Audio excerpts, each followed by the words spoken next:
Hey everyone, and welcome. Today, we're going to pull back the curtain on how successful companies actually get things done. We're breaking down the entire blueprint of organizational structure, the 3 levels of management. I mean, you've probably wondered about this, right? How does a massive company, with literally thousands of people, get everyone to march to the same beat? It seems impossible. Well, the secret sauce is a really well-defined management structure. Think of it like the company's nervous system, sending signals from the brain all the way down to the hands and feet.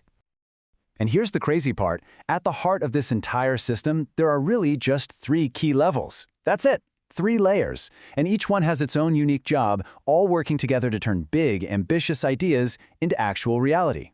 So let's get into it, starting right at the very top. Okay, first up, we've got the strategic level. You can think of these folks as the architects of the whole organization. They're the visionaries standing way up at the peak, looking out at the horizon, and basically charting the course for the entire company's journey. This is where you find the CEO, the board of directors, the whole C-suite. Now, their main job isn't to worry about the day-to-day grind. Nope, their job is to answer the biggest question of all. Why? Why are we even here? What's our ultimate purpose? They're the ones who set that long-term vision. And to make that vision happen, they're doing some seriously heavy lifting. We're talking about strategic planning, deciding things like which new markets to break into, or what products to build next. They also create the bedrock policies, design the company's overall structure, and make the huge calls on how to spend big resources, like money and people. And let me tell you, the skills you need to operate at this level are just immense. You've got to have razor-sharp strategic thinking to basically see into the future, incredible leadership to inspire thousands, deep financial know-how to keep the business healthy, and on top of all that, the skill to manage massive change without sinking the ship. All right, let's drop down one level. Welcome to the tactical level. These are the coordinators, right in the core of the company. And if the top level is all about asking why, this group is obsessed with figuring out how. So here's what's so critical about middle management. We're talking about your department heads, your regional managers. They are the essential translators. They take that huge, sometimes abstract vision from the top, and they break it down into actual, actionable plans that their departments can get to work on. They're literally the bridge connecting the big strategy to the daily operations. So what does their day look like? Well, they're busy creating specific strategies for their own departments that line up with the company's big goals. They're putting together budgets to make sure those plans have funding. And, this is a big one, they're supervising the next layer of managers below them. They make sure all the different departments are working together smoothly, like gears in a machine, instead of grinding against one another. And you can probably guess the kind of skills you need here. It's all about making things happen and working with others.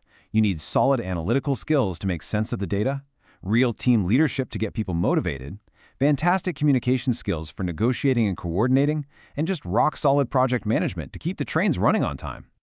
And that brings us down to the foundation of the whole pyramid, the operational level. These are the executors, the managers, right there on the ground, making sure things get done, day in and day out. This level, think supervisors, team leaders, foremen, is all about the what.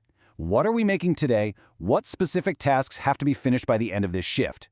They're the ones directly managing the frontline workers, the people who are actually building the product or talking to the customer. Their responsibilities are super immediate and tangible.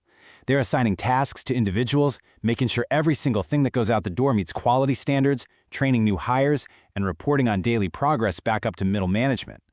This is the level where the grand strategy finally becomes reality. And the skills here? They have to be incredibly practical. You need strong technical knowledge of the actual work being done.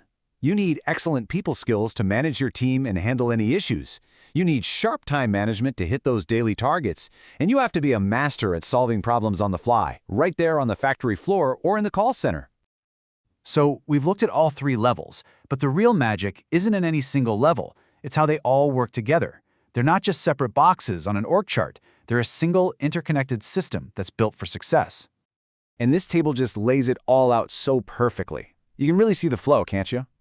Top level sets the long-term vision. Middle level translates that vision into coordinated plans. And the lower level manages the day-to-day work to get it all done.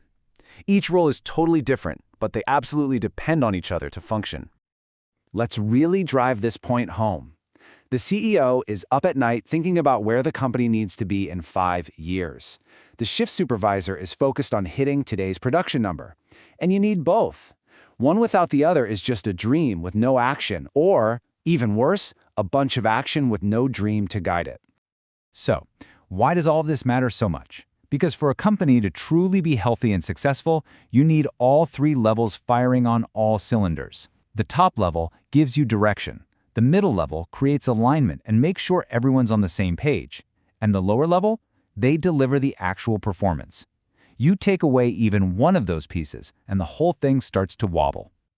So there you have it. That's the blueprint, the 3 levels of management that turn a big vision into a daily reality. So the final question I want to leave you with is this. Now that you understand this framework, where do you see yourself in it? And more importantly, what skills do you need to start building right now to get there? It's something to think about. Thanks so much for joining me.